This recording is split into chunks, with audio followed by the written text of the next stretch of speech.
always preventing your child from failure is a problem, a mistake many parents are committing in their homes. As a parent, failure is part of life. There is nobody on earth who can stand anywhere and claim that he or she has never failed in life. Not just one person.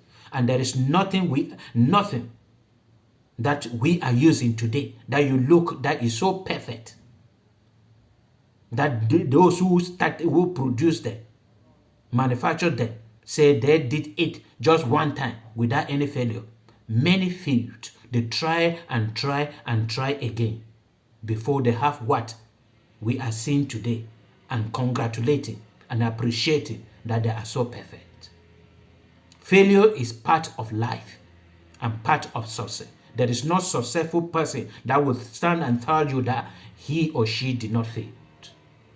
So it goes together with children. In psychology, they say if a child is destroying something, allow that child to destroy it all. And even allow that child to feel for some period the consequences of destroying that thing.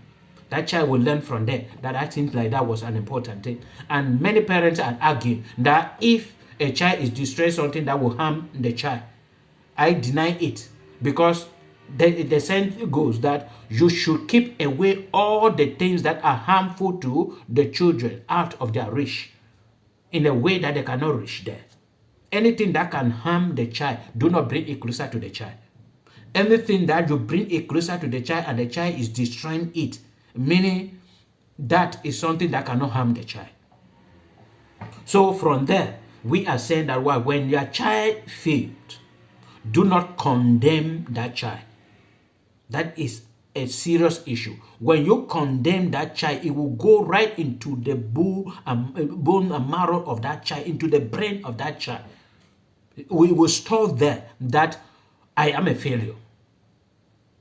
My parent that I look up to, they declare that I am a failure. And the child will be acting in fear. The child will be growing up with that in him or in her, that whatsoever he or she will do, he will never succeed, because the parent proclaim that he is a failure. Do not struggle. When you are struggling by all possible means to prevent your child not to fail, the child will not learn. The best lesson in your life and in my own life, you will discover that we learn it when we failed. When we try and try and try it again, it will become part of us. But when you just want the child to do anything, should go successfully through it, it will destroy the mentality of that child. So we have to do it and allow our children to try and try again. Whether they are in school, they have that consciousness that what the parent are expecting from them is to succeed and pass their exam very well.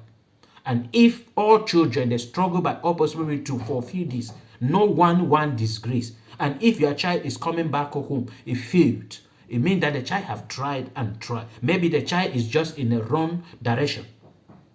All you have to do is allow the child to try it again, and then you see where the child is supposed to. As a result, some tend to do things for their children. Many parents who always struggle by all possible means to prevent their children from failing always do things on behalf of their children. They even go and fight on behalf of their children. Some even struggle to bribe and buy exam on behalf of their children, because they don't want disgrace. They don't want their children to fail, just because they are struggling to avoid failure. Allow them to make mistakes in their life, and they will learn from it. So struggling by all possible means to prevent your child not to fail is a problem. If the child look for trouble and is fighting with the age men, allow the child to fight and be defeated. Do not go and fight on behalf of that child. If the child is doing something in the house, that children usually play with things, allow the child to do and feel. If whatsoever the child is involved in, do not do it on behalf of that child in which you know that the child is capable of doing it. Other children are doing it. Allow the child to do it also. Do not do it on behalf of that child.